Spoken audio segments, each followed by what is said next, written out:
Hi friends, welcome back to my channel.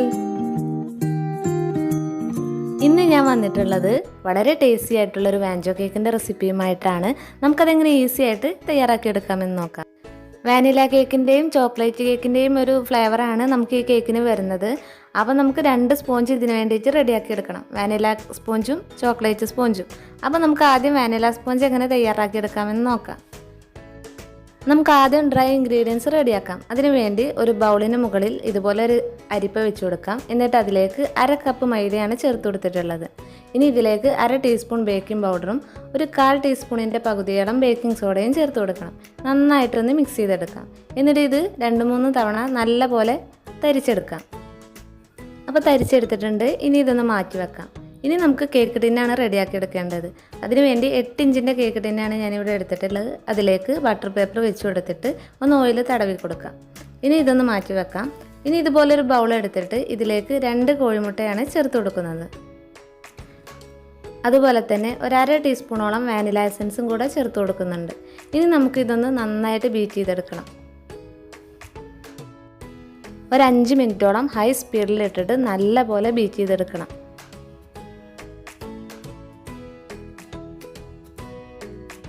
ഇപ്പോൾ ഏകദേശം നല്ല പോലെ തന്നെ ബീറ്റ് ചെയ്തെടുത്തിട്ടുണ്ട്. ഇനി ഇതിലേക്ക് നമുക്ക് പൊടിച്ച പഞ്ചസാര ചേർത്ത് കൊടുക്കണം. ഞാനിവിടെ 1/2 കപ്പ് പഞ്ചസാരയാണ് ചേർത്ത് കൊടുക്കുന്നത്. ഇത് കുറച്ചായിട്ട് ചേർത്ത് കൊടുത്തിട്ട് വീണ്ടും ഒരു 2 മിനിറ്റ് കൂടെ നല്ല പോലെ ബീറ്റ് ചെയ്തെടുക്കാം. അതിനുശേഷം ഇതിലേക്ക് 2 ടേബിൾ സ്പൂൺ സൺഫ്ലവർ ഓയിലാണ് ചേർത്ത് കൊടുക്കേണ്ടത്. അതുപോലെ തന്നെ 1 ടീസ്പൂൺ ഇളം ചൂടുള്ള പാലും കൂടെ ചേർത്ത് കൊടുക്കണം. അതിൻ്റെ വീഡിയോ ഞാൻ ഇതിൽ നിന്ന് വിട്ടുപോയിട്ടുള്ളതാണ്. എന്നിട്ട് 2 മിനിറ്റ് കൂടെ ബീറ്റ് ചെയ്തെടുക്കാം. അപ്പോൾ 2 മിനിറ്റ് കൂടെ ബീറ്റ് ചെയ്തെടുത്തിട്ടുണ്ട്. ഇനി നമുക്കിതിലേക്ക് നേരത്തെ തയ്യാറാക്കി വെച്ച ഡ്രൈ ഇൻഗ്രീഡിയൻസ് കുറച്ചായി ചേർത്ത് കൊടുത്തിട്ട് ഇതുപോലെ പതുക്കെ ഫോൾഡ് ചെയ്തെടുക്കണം. ബീറ്റർ ഉപയോഗിച്ച് ഒരിക്കലും ബീറ്റ് ചെയ്തെടുക്കരുത്. ഇതുപോലെ പതിയെ ഫോൾഡ് ചെയ്തെടുക്കുകയാണ് വേണ്ടത്. കേക്ക് ബാറ്റർ ഇവിടെ റെഡി ആയിട്ടുണ്ട്. അപ്പം നമുക്കിത് കേക്ക് ടിന്നിലേക്ക് ഒഴിച്ചു കൊടുക്കാം. നിങ്ങൾക്ക് വേണമെങ്കിൽ 7 ഇഞ്ചിൻ്റെ കേക്ക് ടിന്ന് ഉപയോഗിക്കാം. അപ്പോൾ ഒന്നുകൂടെ കേക്കിന് ഹൈറ്റ് കിട്ടും. അപ്പോൾ നമുക്ക് ലെയറൊക്കെ കട്ട് ചെയ്യാനായിട്ട് ഒന്നുകൂടെ എളുപ്പമായിരിക്കും. ഇത് 8 ഇഞ്ചിൻ്റെ കേക്ക് ടിന്നാണ് ഞാനിവിടെ ഉപയോഗിച്ചിരിക്കുന്നത്. ഇനി നമുക്കിത് ഒന്ന് ടാപ്പ് ചെയ്ത് കൊടുത്തിട്ട് ഓവനിലേക്ക് വെച്ച് കൊടുക്കാം. 200 ഡിഗ്രിയിൽ 10 മിനിറ്റ് പ്രീ ഹീറ്റ് ചെയ്ത ഓവനിൽ 200 ഡിഗ്രിയിൽ 25 മിനിറ്റാണ് ഞാൻ ബേക്ക് ചെയ്തെടുത്തിട്ടുള്ളത്. ഓരോരുത്തരുടെ ഓവൻ അനുസരിച്ച് ടൈമിലും ടെമ്പറേച്ചറിലും വ്യത്യാസം വരാം. അപ്പോൾ നമ്മുടെ വാനില സ്പോഞ്ച് ഇവിടെ റെഡി ആയിട്ടുണ്ട്. ഇനി നമുക്ക് ചോക്ലേറ്റ് സ്പോഞ്ച് തയ്യാറാക്കാം. ഇതിനു വേണ്ടി നമുക്ക് ഡ്രൈ ഇൻഗ്രീഡിയൻസ് റെഡിയാക്കാം. അതിനായിട്ട് 1/2 കപ്പ് മൈദ എടുത്തിട്ടുണ്ട്. അതിൽ നിന്ന് 2 ടേബിൾ സ്പൂൺ മൈദ മാറ്റി വെച്ചിട്ട് അതിലേക്ക് 2 ടേബിൾ സ്പൂൺ കൊക്കോ പൗഡറാണ് ആഡ് ചെയ്ത് കൊടുക്കുന്നത്. ഇനി ഇതിലേക്ക് 1/2 ടീസ്പൂണോളം ബേക്കിംഗ് പൗഡറും ഒരു 1/4 ടീസ്പൂണിൻ്റെ പകുതി ബേക്കിംഗ് സോഡയും ചേർത്ത് കൊടുക്കാം. എന്നിട്ട് നന്നായിട്ടൊന്ന് മിക്സ് ചെയ്തെടുത്തിട്ട് ഒരു 2-3 തവണ നല്ല പോലെ തരിച്ചെടുക്കാം.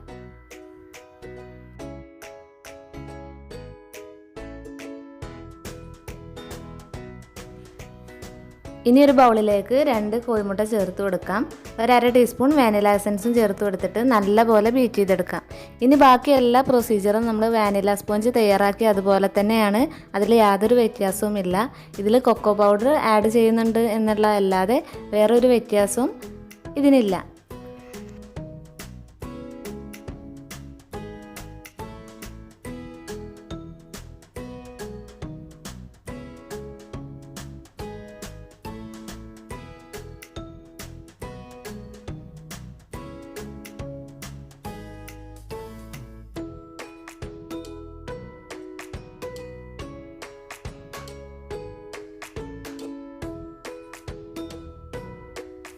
അപ്പോൾ നമ്മുടെ ഈ ബാറ്ററും റെഡി ആയിട്ടുണ്ട്.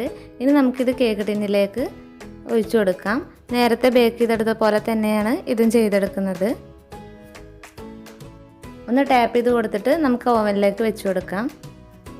അപ്പോൾ നമ്മുടെ സ്പോഞ്ച് ഇവിടെ റെഡി ആയിട്ടുണ്ട്. അപ്പോൾ നമ്മുടെ 2 സ്പോഞ്ചും 2 ലെയറായിട്ട് കട്ട് ചെയ്തിട്ടൊന്ന് മാറ്റി വെക്കാം. അത് ചൂടാറുന്ന സമയം കൊണ്ട് നമുക്ക് ഇതിനൊക്കെ ആവശ്യമായ വിപ്പിംഗ് ക്രീമാണ് റെഡിയാക്കി എടുക്കേണ്ടത്. ഞാനിവിടെ 1.5 കപ്പ് വിപ്പിംഗ് ക്രീമും അതിലേക്ക് ഏകദേശം ഒരു 1/2 കപ്പോളം പഞ്ചസാര പൊടിച്ചതും ചേർത്തിട്ട് നല്ല പോലെ ബീറ്റ് ചെയ്തെടുത്തിട്ടുണ്ട്. വിപ്പിംഗ് ക്രീം ബീറ്റ് ചെയ്യുന്ന സമയത്ത് നമുക്ക് ലോ സ്പീഡിലിട്ടിട്ട് 2 മിനിറ്റ് ബീറ്റ് ചെയ്തെടുക്കാം. എന്നിട്ട് അതിലേക്ക് ഷുഗർ പൗഡർ കുറച്ചായിട്ട് ആഡ് ചെയ്ത് കൊടുക്കാം. എന്നിട്ട് പതിയെ സ്പീഡ് കൂട്ടി കൊടുക്കാം. ഒരു 5 മിനിറ്റിന് ശേഷം ഹൈ സ്പീഡിലിട്ടിട്ട് ഒരു 10 മിനിറ്റോളം നന്നായിട്ട് തന്നെ ബീറ്റ് ചെയ്തെടുക്കണം. 10 മിനിറ്റിലധികം ബീറ്റ് ചെയ്തെടുത്താലും കുഴപ്പമില്ല, നന്നായിട്ട് തന്നെ ബീറ്റ് ചെയ്തെടുക്കണം. ഞാനൊരു 10 മിനിറ്റിലധികം ബീറ്റ് ചെയ്തെടുത്തിട്ടുണ്ട്. അപ്പോൾ നല്ല സ്റ്റിഫായിട്ട് വന്നിട്ടുണ്ട്. ഇനി നമുക്കൊരു 10 മിനിറ്റ് ഇതൊന്ന് ഫ്രിഡ്ജിൽ വെക്കാം. ഇനി നമുക്ക് വൈറ്റ് ചോക്ലേറ്റ് ഗനാഷാണ് റെഡിയാക്കി എടുക്കേണ്ടത്. അതിന് വേണ്ടി ഞാനിവിടെ 1.5 കപ്പ് വൈറ്റ് ചോക്ലേറ്റ് എടുത്തിട്ടുണ്ട്. ഇതിലേക്ക് 1/2 കപ്പ് വിപ്പിംഗ് ക്രീം നല്ല ചൂടോട് കൂടിയാണ് ഒഴിച്ചു കൊടുക്കുന്നത്. എന്നിട്ട് നന്നായിട്ടൊന്ന് മിക്സ് ചെയ്ത് കൊടുക്കാം. എന്നിട്ട് ഒരു അരിപ്പയിലൂടെ അരിച്ച് വെച്ചിട്ട് മാറ്റി വെക്കാം. ഇനി ഇതിലേക്ക് വേണമെങ്കിൽ നമുക്ക് 1 സ്പൂണ് ബട്ടറും കൂടെ ആഡ് ചെയ്ത് കൊടുക്കാം. ഞാൻ ചേർത്ത് കൊടുത്തിട്ടില്ല. ഇനി നമുക്ക് ഡാർക്ക് ചോക്ലേറ്റ് ഗനാഷാണ് തയ്യാറാക്കി എടുക്കേണ്ടത്. അതിന് വേണ്ടി 1/4 കപ്പ് ചോക്ലേറ്റ് എടുത്തിട്ടുണ്ട്. 2 ടേബിൾ സ്പൂൺ ചൂടുള്ള വിപ്പിംഗ് ക്രീമിലേക്കാണ് ചേർത്ത് കൊടുക്കുന്നത്. എന്നിട്ട് നന്നായിട്ടൊന്ന് ഇളക്കി യോജിപ്പിച്ചെടുക്കുക. എന്നിട്ട് ഒരു അരിപ്പയിലൂടെ അരിച്ചെടുക്കാം. അപ്പോൾ നമ്മുടെ ഗനാഷ് റെഡി ആയിട്ടുണ്ട്. നമുക്ക് കേക്ക് ഐസിങ് ചെയ്തെടുക്കാം. അതിന് വേണ്ടി കേക്ക് ബോർഡ് എടുത്തിട്ടുണ്ട്. അതിന് മുകളിലായിട്ട് അല്പം ക്രീം ഒന്ന് സ്പ്രെഡ് ചെയ്ത് കൊടുക്കാം. നമുക്ക് ആദ്യം ചോക്ലേറ്റ് കേക്കിൻ്റെ ഒരു ലെയർ വെച്ച് കൊടുക്കാം. എന്നിട്ട് നമുക്കിതുപോലെ ഒന്ന് വെറ്റ് ചെയ്ത് കൊടുക്കാം. ഷുഗർ സിറപ്പോ ചെറി സിറപ്പോ എന്തും ഉപയോഗിക്കാം. ഞാനിവിടെ ചെറി സിറപ്പ് ഉപയോഗിച്ചിട്ടാണ് വെറ്റ് ചെയ്ത് കൊടുക്കുന്നത്. ഇനി ഇതിന് മുകളിലായിട്ട് വിപ്പിംഗ് ക്രീം അപ്ലൈ ചെയ്ത് കൊടുക്കാം. ഞാനിതുപോലെ ഒരു പൈപ്പിംഗ് ബാഗിലാക്കിയിട്ടാണ് അപ്ലൈ ചെയ്യുന്നത്. ഇനി നമുക്കൊരു ഐസിങ് നൈഫ് വെച്ചിട്ട് ഇതുപോലെ ഒന്ന് സ്പ്രെഡ് ചെയ്ത് കൊടുക്കാം. എന്നിട്ട് അതിന് മുകളിലായിട്ട് നമ്മൾ നേരത്തെ തയ്യാറാക്കി വെച്ചിട്ടുള്ള ചോക്ലേറ്റ് ഗനാഷ് ഒരു 2 ടീസ്പൂണ് ഇതുപോലെ ഒന്ന് ആക്കി കൊടുക്കാം. എന്നിട്ട് ഐസിങ് നൈഫ് വെച്ചിട്ട് ഒന്ന് സ്പ്രെഡ് ചെയ്ത് കൊടുക്കാം.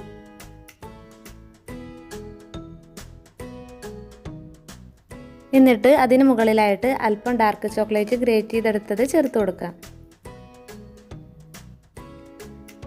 ഇനി നമുക്ക് ഇതിന് മുകളിലായിട്ട് കേക്കിൻ്റെ മറ്റൊരു ലെയർ വെച്ച് കൊടുക്കാം. ഞാൻ വാനില കേക്കിൻ്റെ ലെയറാണ് വെച്ച് കൊടുത്തിട്ടുള്ളത്. എന്നിട്ട് നമുക്ക് ചെറി സിറപ്പ് ഉപയോഗിച്ച് ഇതൊന്ന് വെറ്റ് ചെയ്ത് കൊടുക്കാം. ചെറി സിറപ്പ് തയ്യാറാക്കുന്നത് ഞാൻ ഡിസ്ക്രിപ്ഷൻ ബോക്സിൽ കൊടുക്കുന്നുണ്ട്. എന്നിട്ട് അതിന് മുകളിലായിട്ട് ഇതുപോലെ വീണ്ടും ക്രീം അപ്ലൈ ചെയ്ത് കൊടുക്കാം.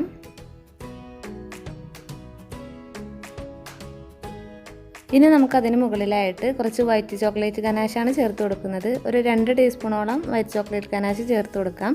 എന്നിട്ട് നമുക്ക് ഒരു ഐസിങ് നൈഫ് വെച്ചിട്ട് ഇതുപോലെ ഒന്ന് സ്പ്രെഡ് ചെയ്ത് കൊടുക്കാം. എന്നിട്ട് അതിന് മുകളിലായിട്ട് നമുക്ക് വൈറ്റ് ചോക്ലേറ്റ് ഗ്രേറ്റ് ചെയ്തെടുത്തിട്ടുള്ളത് ചേർത്ത് കൊടുക്കാം. ഇനി ഇതിന് മുകളിലായിട്ട് ചോക്ലേറ്റ് കേക്കിൻ്റെ 2ാമത്തെ ലെയറാണ് വെച്ച് കൊടുക്കുന്നത്.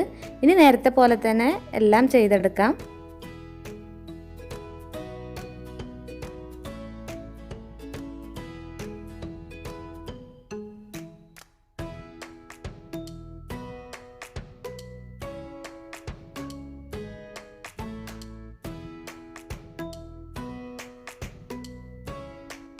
ഇനി ഇതിന് മുകളിലായിട്ട് നമുക്ക് വാനില കേക്കിൻ്റെ 2ാമത്തെ ലെയറും വെച്ച് കൊടുക്കാം.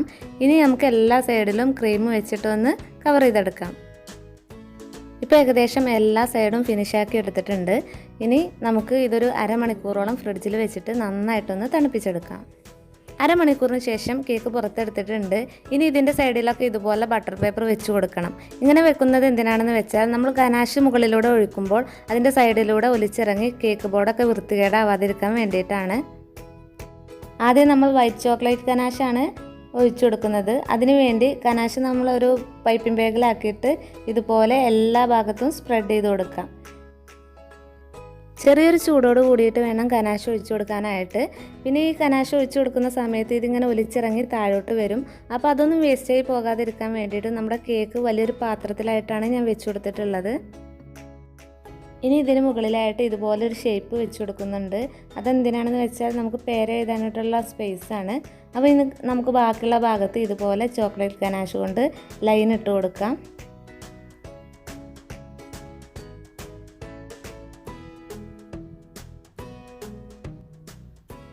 ഇപ്പോൾ ചോക്ലേറ്റ് ഗനാഷ് വെച്ച് ലൈൻ ഇട്ട് കഴിഞ്ഞിട്ടുണ്ട്. ഇനി നമുക്കൊരു ടൂത്ത് പിക്ക് വെച്ചിട്ട് പതുക്കെ ഇതുപോലെ ഇങ്ങനെ വരഞ്ഞു കൊടുക്കാം. അപ്പോൾ നമുക്ക് നല്ല ഭംഗിയുള്ള ഒരു ഡിസൈൻ തന്നെ കിട്ടും. ഡിസൈനൊക്കെ നമുക്ക് ഇഷ്ടമുള്ള പോലെ ചെയ്തെടുക്കാം. ടൂത്ത് പിക്ക് കൊണ്ട് മാത്രമല്ല, നമുക്ക് കൈ വെച്ചിട്ടും ജസ്റ്റ് ഒന്ന് വരഞ്ഞു കൊടുത്താലും നല്ല ഭംഗിയുള്ള ഡിസൈൻ തന്നെ കിട്ടും. അപ്പോൾ അതൊക്കെ നമ്മുടെ ഇഷ്ടം പോലെ ചെയ്തെടുക്കാം. ഡിസൈൻ ചെയ്യൽ കംപ്ലീറ്റ് ആയി കഴിഞ്ഞാൽ അതിൻ്റെ സൈഡിലുള്ള ബട്ടർ പേപ്പർ മാറ്റിയിട്ട് അവിടെയൊക്കെ ഒന്ന് ക്ലീൻ ചെയ്ത് കൊടുക്കാം. എന്നിട്ട് ഒരു 10 മിനിറ്റ് ഫ്രിഡ്ജിൽ വെക്കാം. അതിനുശേഷം പുറത്തെടുത്തിട്ട് ഇതുപോലെ സൈഡിലൊക്കെ ഒന്ന് ബോർഡർ ഇട്ട് കൊടുക്കാം.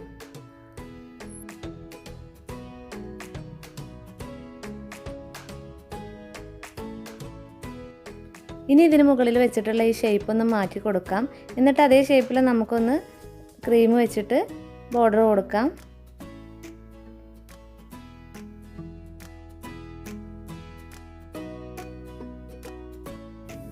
അപ്പോൾ നമ്മുടെ കേക്കിൻ്റെ ഡെക്കറേഷൻസും എല്ലാം കഴിഞ്ഞിട്ടുണ്ട്. പേരെഴുതലൊക്കെ കഴിഞ്ഞിട്ടുണ്ട്. ഇതൊരു ഓർഡർ കേക്ക് ആയതുകൊണ്ട് തന്നെ എനിക്ക് കട്ട് ചെയ്ത് കാണിക്കാനായിട്ട് കഴിയില്ല. നിങ്ങൾ ഏത് കേക്ക് റെഡിയാക്കുകയാണെങ്കിലും ഒരു നൈറ്റെങ്കിലും ഫ്രിഡ്ജിൽ വെച്ചിട്ട് കഴിക്കാനായിട്ട് ശ്രദ്ധിക്കുക. എങ്കിലേ അതിൻ്റെ കറക്റ്റ് ടേസ്റ്റ് കിട്ടുള്ളൂ. അപ്പോൾ നിങ്ങൾക്ക് ഈ വീഡിയോ ഇഷ്ടമായിട്ടുണ്ടെന്ന് വിശ്വസിക്കുന്നു. ഇഷ്ടപ്പെട്ടിട്ടുണ്ടെങ്കിൽ തീർച്ചയായിട്ടും ലൈക്ക് ചെയ്യുക, ഷെയർ ചെയ്യുക, കമൻറ്റ് ചെയ്യുക, സബ്സ്ക്രൈബ് ചെയ്യുക. സബ്സ്ക്രൈബ് ബട്ടൻ്റെ തൊട്ടപ്പുറത്തുള്ള ബെല്ലൈക്കൺ പ്രസ് ചെയ്തിട്ട് അതിൽ ഓൾ എന്ന് സെലക്ട് ചെയ്യുക. അപ്പോൾ മറ്റൊരു വീഡിയോയുമായി ഞാൻ വീണ്ടും വരും. താങ്ക്